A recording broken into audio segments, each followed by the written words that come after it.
এই তত্ত্বাবধায়ক ব্যবস্থা কিন্তু এখন এরশাদের পতনের পরও কিন্তু অনানুষ্ঠানিকভাবে হয়েছিল, হয়তো আনুষ্ঠানিক নামটা দেওয়া হয়নি। বিচারপতি শাহাবুদ্দিন কে ছিলেন?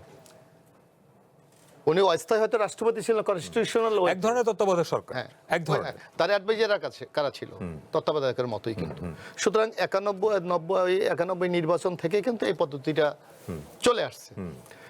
সর্বশেষ আপনি দেখেন যে যখন রাজনৈতিক দলগুলি এই আন্দোলনটা তুলেছিল, বিএনপি মেনে নিয়ে, আপনার নিশ্চয় মনে থাকার কথা 1996 সালে সারা রাত 28 মার্চ সারা রাত সংসদ চালিয়ে কিন্তু সেদিন এটা সংবিধানের অন্তর্ভুক্ত করেছিল। আইনমন্ত্রী হয়তো ওই প্রেক্ষাপটে বলেছে এটা বিএনপি। আইনমন্ত্রী মহোদয়ের প্রেক্ষাপটটা ভুল বোঝার কোনো অবকাশ নেই। বিএনপির আন্দোলনের ফসল মানে বিএনপির গত 20 বছরের বা 17 সেটা তো করেছে, এটা তো সরাসরি বিএনপি তত্ত্বাবধায়ক সরকারের পক্ষে যে শক্ত অবস্থান নিয়েছে এটা আইনমন্ত্রী সাহেবের তারপর আপনি দেখবেন আরেকটু যে আইনমন্ত্রী হয়তো এই কারণেও বলেছে যে বিএনপির কিন্তু এই আন্দোলনের 17 বছরে বিএনপি কিন্তু বারবার বলেছে আমরা যখনই সুযোগ পাই আমরা কিন্তু কেয়ারটেকার ফিরে যাব। এবং তাদের অন্যতম আমাদের আপনি যদি 31 দফাও দেখেন, 31 দফার মধ্যে অন্যতম দফা হলো আমরা একটা নির্দলীয় তত্ত্বাবধায়ক সরকার অধীনে ফিরে যাবো। সেটা যেই নামেই আপনি বলেন না, তত্ত্বাবধায়ক বলেন, নিরপেক্ষ বলেন, অন্তর্বর্তীকালীন সরকার, আমরা এইটাতে ফিরে যাব। আমার মনে হয় সে কথাটাই বোঝাতে চেয়েছেন আইনমন্ত্রী।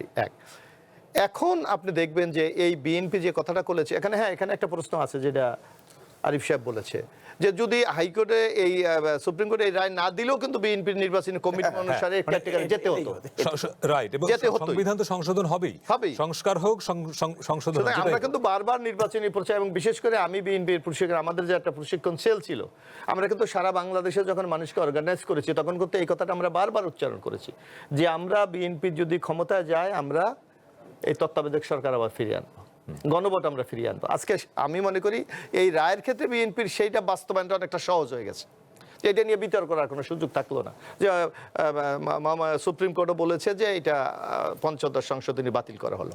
এখন যে কথাটি আমাদের আরিফ খান ভাই বলেছে যে এই তত্ত্বাবধায়ক সরকার না হওয়ার কারণে বাংলাদেশ কিন্তু মারাত্মক খেসারত দিতে হয়েছে। আপনি দেখেন যে আন্দোলন সংগ্রাম বাংলাদেশের প্রতিষ্ঠানগুলিকে ডিস্ট্রয় করে দিয়েছে। আমার মানে আরিফ ভাই আরেকটু বললে ভালো হতো।